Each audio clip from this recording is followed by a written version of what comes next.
Priyanka. I'm once again here with my new video. So class, today we are going to start a new chapter, pair of linear equations in two variable. This is chapter number 3. Pair of linear equation in two variable. So this is chapter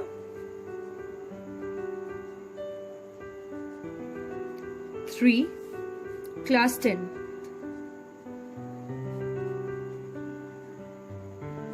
So class, in this chapter we are going to study that we are going to study about the two variables. What are two variables? In the previous chapter, what we have learned? We have learned about the one variable. Alright, but here what we are doing, we want to read about the two variables. Now what are two variables? क्या होते हैं two variables? हमने जो पहले equation पढ़ी थी polynomial chapter number 2 में, हमने उसमें पढ़ा था ax square plus bx plus c पढ़ा था, है ना। और हमने पढ़ा था ax cube plus bx square plus cx plus d पढ़ा था। ये तो थी हमारी क्वाड्रेटिक और ये क्या थी हमारी क्यूबिक। बट इन दोनों में अगर मैं आपको सिमिलैरिटी बताऊं, अगर इन दोनों इक्वेशंस में आपको सिमिलैरिटी बताऊं, ये वन वेरिएबल में, ये भी वन वेरिएबल है ना। हमें क्या पढ़ना है? Two variable. टू वेरिएबल्स क्या होते हैं? टू वेरिएबल्स वो होते हैं जिसके अंदर, तो क्लास अब इसमें हम देखेंगे, हमने कहा था equation which can be put in the form of ax plus by plus c। देखो हमने कहा जो इक्वेशन ax by, x और y दो वेरिएबल्स आ गए हमारे पास, x और y टू वेरिएबल्स आ गए अब हमारे पास। तो हमने कहा where a b and c are real numbers, और हमने कहा a और b कभी भी जीरो के इक्वल, मतलब नॉट जीरो होंगे, वो कभी भी ऐसा नहीं होगा कि दोनों जीरो हैं, a भी जीरो b भी जीरो, ऐसा पॉसिबल नहीं हो सकता। तो इस इक्वेशन को हम linear equation in two variable बोलते हैं। मतलब इन शॉर्ट इक्वेशन होगी इस फॉर्म में ax plus by plus c equals to 0. Now let me give you some another example. For example, it is written like this: 3x plus 4y minus 2 equals to 0. तो इसके अंदर दो variable होगी, एक variable x हो गया और एक वेरिएबल y हो गया। This is called linear equation in two variable. इसको पढ़ने के लिए हमारे पास एक सिचुएशन है। अब देखो, अब हमारे पास एक सिचुएशन है, मैं आपको बहुत ही अच्छी सी सिचुएशन से आपको बताती हूँ। फॉर एग्जाम्पल, मैं एक इक्वेशन लिखती हूँ यहाँ पे, मैं यहाँ पे एक इक्वेशन लिखती हूँ।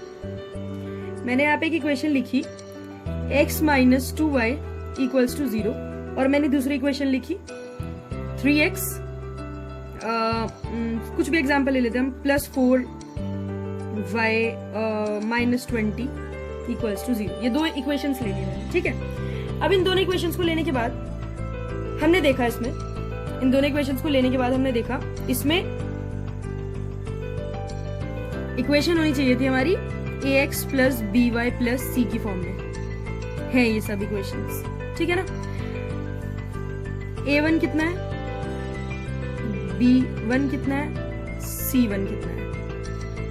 ऐसे इस वाली इक्वेशन से a2 कितना है, b2 कितना है, c2 कितना है। अब ये बात मुझे बार बार बताने की जरूरत तो नहीं पड़ेगी। देखो अब मैं बताती हूँ, फिर भी एक बार बता देती हूँ।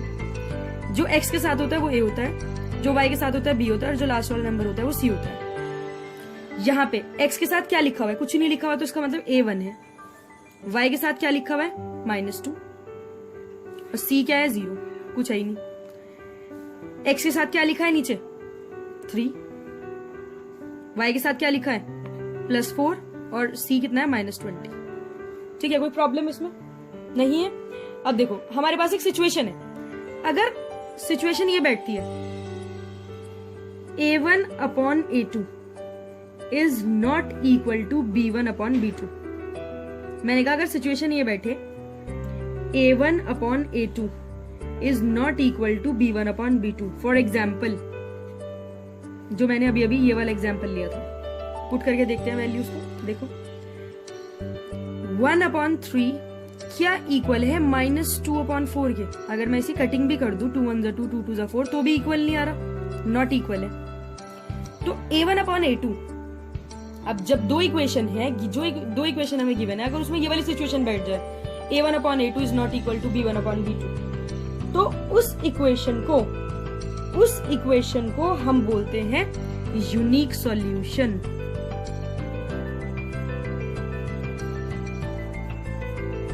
क्या नेम दिया हमने इसको? यूनिक सॉल्यूशन नेम दिया हमने इसको। क्या नेम दिया हमने इसको?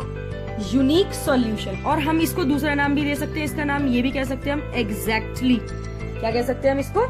एग्जैक्टली।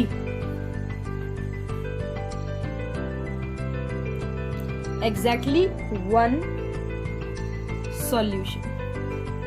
क्या कह सकते हैं हम इसको? Exactly one solution. चाहे लिखा हुआ एग्जैक्टली वन सॉल्यूशन या लिखा है यूनिक सॉल्यूशन, या लिखा है यूनिक सॉल्यूशन। ठीक है ना। इस सिचुएशन में सबसे पहली बात है, अब हमारी लाइंस कैसी होंगी? कभी भी ऐसी सिचुएशन है तो लाइंस आएंगी इंटरसेक्टिंग। ये होती है इंटरसेक्टिंग लाइन, जो आपस में क्रॉस करती है। कौन सी लाइंस होंगी? इंटरसेक्टिंग।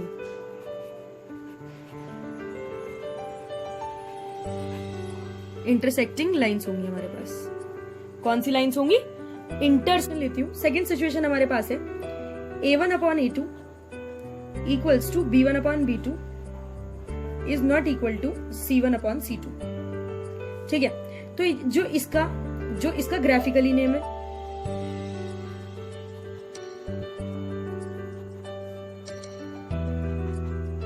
इसका ग्राफिकली नेम क्या है? इसका ग्राफिकली नेम है कोइंसिडेंट लाइन। आपको क्या लिख के देंगे वहां पे? कोइंसिडेंट।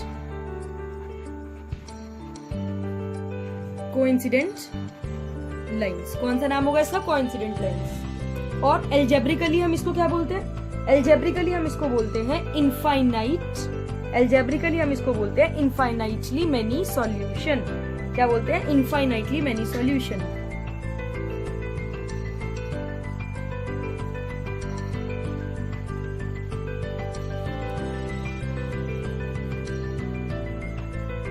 Infinitely many solutions. ठीक है। तो जब भी ये सिचुएशन आपके पास आए, वो लिख के देंगे infinitely many solutions. Algebraic expressions में अगर वो लिख के देंगे, आपको बोलेंगे इनफाइनाइट मेनी सॉल्यूशन निकालो, तो आप ये वाली सिचुएशन लेंगे। अगर मैं इसका एग्जांपल लूं, सिंपल से एग्जांपल मैं आपको लेके बता देती हूँ। जैसे कि 3x plus 4y minus 5 is equal to 0 और 6x plus 8y plus 10 equals to 0। ठीक है। तो अब मैं इक्वेशन लिख के दिखाती हूँ। देखो ABC A1 A2 B1 B2 C1 C2। ठीक है। 3 upon 6 equals to 4 upon 8 equals to minus के 5 अपॉन 10। पहली बात तो ये 5 1 5 5 2 10 माइनस के हैं। 4 1 4 4 2 8 3 1 3 3 2 6। सिचुएशन है 1 upon 2 equals to 1 upon 2 but not equal to minus के 1 upon 2, but not equal to minus के 1 अपॉन 2। ये दूसरी सिचुएशन आ गई मेरे पास। ठीक है ना। देखा ना मैंने कैसे लिखा है इसको? A1 मैंने लिखा है 1 upon 2 equal to 1 upon 2 but it is not equal to minus के 1 अपॉन 2। ये दूसरी सिचुएशन आपको दे दी इन्होंने। अब let's talk about the situation 3। Situation 3 हमें क्या कहती है? अब सिचुएशन 3 हमें क्या कहती है? सिचुएशन 3 हमें बोलती है कि भाई A1 अपॉन A2 इक्वल होगा B1 अपॉन B2 के और इक्वल होगा C1 अपॉन C2 के। देखो लाइन से है, लाइन से याद कर लो। सबसे पहले यूनिक सॉल्यूशन है जिसमें कोई भी इक्वल नहीं है। फिर एक अनइक्वल आया, वो इनफाइनाइट मैनी सॉल्यूशन था। अब ये तीसरा, इसमें सब इक्वल है, इसमें सबके सब इक्वल है।